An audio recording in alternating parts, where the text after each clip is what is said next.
दागों को काटने का सुनहरा मौका। भारी पड़ेगी राही पे राधा की जिम्मेदारी। नमस्कार दोस्तों, स्वागत करती हूं आपका आपके अपने चैनल हंग्री स्पिरिट्स में। हंग्री स्पिरिट्स देख रहे सारे दर्शकों का मैं अंजू शर्मा दिल से स्वागत करती हूं।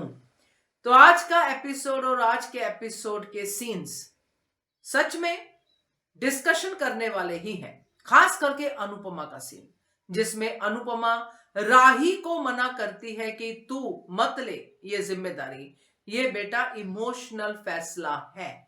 चलो यहां तक तो ठीक था, मगर आगे अनुपमा ने क्या कहा, ये जो बात कही अनुपमा ने, ये एक कहावत को याद दिलाती है मुझे, जिसके बारे में मैं आपसे बात करूंगी। मगर इस गुजारिश के बाद कि जिन्होंने अभी तक चैनल को सब्सक्राइब नहीं किया है कर लीजिए, साथ में दोस्तों बेल आइकन दबाइएगा ताकि आपको हमारे वीडियोस के नोटिफिकेशन मिलते रहें।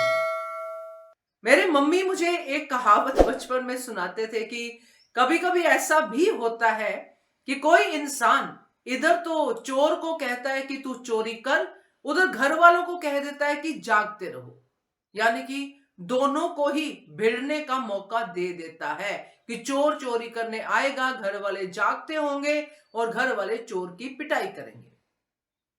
अब जो ये सीन हुआ जिसमें राही ने अपनी मम्मी से हाथ जोड़कर ये जिम्मेदारी मांगी कि मुझे राधा की जिम्मेदारी दे दीजिए और आप भी तो मेरे साथ हैं। यहां पे जितने भी शाह परिवार के सदस्य खड़े थे, वो सब, खास करके जो फर्स्ट जनरेशन है, तोशु वाली जनरेशन, वो सब इस बात के खिलाफ थे कि राधा इस घर में नहीं रहेगी। और जब बा ने ये बात कह दी कि बड़ी जिम्मेदारी है, ऐसा होता है वैसा होता है, तो अनुपमा कन्विंस होगी। और वहां पे मैं अनुपमा के साथ हूं कि बड़ी जिम्मेदारी होती है किसी बच्ची को अपने साथ रखना। और ये अडॉप्शन नहीं है, ये कुछ नहीं है, ये बस बच्चे को अपने साथ रखने वाली बात है।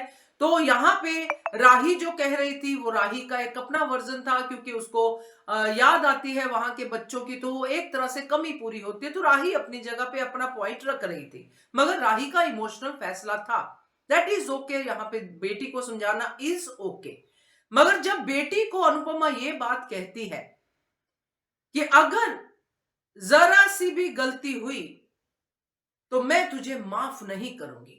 तुझे मैंने बिजनेस की गलती में माफ कर दिया, तेरी पहली गलती थी, मैंने माफ कर दिया, मगर अगर राधा की जिम्मेदारी निभाने में कोई भी गलती हुई तो मैं तुझे माफ नहीं करूंगी। और ये बात अनुपमा बड़े ही सॉलिड तरीके से अपने इस फर्स्ट जनरेशन के बच्चों के सामने, शाह परिवार के उन बच्चों के सामने, माही के सामने कह देती है, जो पहले भी राही को निकालने के लिए साजिशें, षड्यंत्र कर चुके हैं। अनुपमा खुद गवाह है, तोशु के मसाला बदलने पे, तोशु के कार्यक्रम पे खुद गवाह है। तो अनुपमा ने खुद इनको मौका दे दिया, भाई मैंने बता दिया है आपको कि राही को कैसे निकालना है घर से बाहर, आप लोग अपने षड्यंत्र करो, राही तू भी बच के रहना भाई, ये तेरे खिलाफ षड्यंत्र कर सकते हैं। हो गया ना, जागते रहो और चोरी कर लो। तो ये जो अनुपमा ने किया है, यही भारी पड़ेगा राही पे, क्योंकि ये लोग अनुपमा की बेटी राही को घर से बाहर निकालने के लिए फिर से अपने कान खड़े कर लेंगे कि भाई अभी भी गेम हाथ से गई नहीं है, मौका अभी भी हमारे हाथ पे है, अभी भी मम्मी तैयार है राही को घर से बाहर निकालने के लिए, बस एक गलती हो जाए राही से, बस ये राधा के साथ कुछ ऐसा हो जाए कि राही ने जिम्मेदारी नहीं निभाई। वो बात अलग है, बाद में जो भी कुछ होगा, अनुपमा भी यहाँ पे आगे की कहानी में राधा को बचाने के लिए चीजें करेगी। मगर राही को जिस तरह से अनुपमा बोलती है, ये बात सिर्फ अनुपमा बोलती नहीं है, बल्कि राही के लिए वो करके भी दिखाती है। तो ये अब जो हुआ है दोस्तों, ये आगे की कहानी की तरफ ही इशारा करता है कि अब फिर से राही और अनुपमा के बीच में ये जिम्मेदारी वाली जो लाइन है, इसका फायदा ये नाग फैमिली उठाएगी और फिर से काटेगी अनुपमा और उसकी बेटी के रिश्ते को। अब अनुपमा इसको कैसे बचाती है, क्या करती है, ये तो देखने वाली बात है। मगर इस बीमारी को, इस चीज को अनुपमा ने खुद इनवाइट किया है इनके सामने ये बात कह के। अगर राही को वो अकेले में कहती तो हम समझ जाते कि अनुपमा इन शाह परिवार की इन टुच्ची हरकतों की जानकारी रखती है, मगर अनुपमा देख के भी कबूतर की तरह आंखें बंद करके रखती है शाह परिवार के खिलाफ।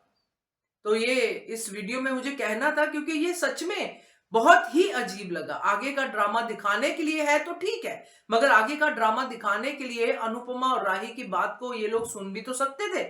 यहां पे सिर्फ अनुपमा को बेवकूफ दिखा दिया गया। इतने सालों से शाह परिवार के साथ रहने के बाद, उनकी इतनी साजिशें पकड़ने के बाद, तोशु की चोरियां पकड़ने के बाद, फिर भी वो तोशु के सामने राही को बाहर निकालने का तरीका दिखा देती है। तो ये क्या ही हुआ।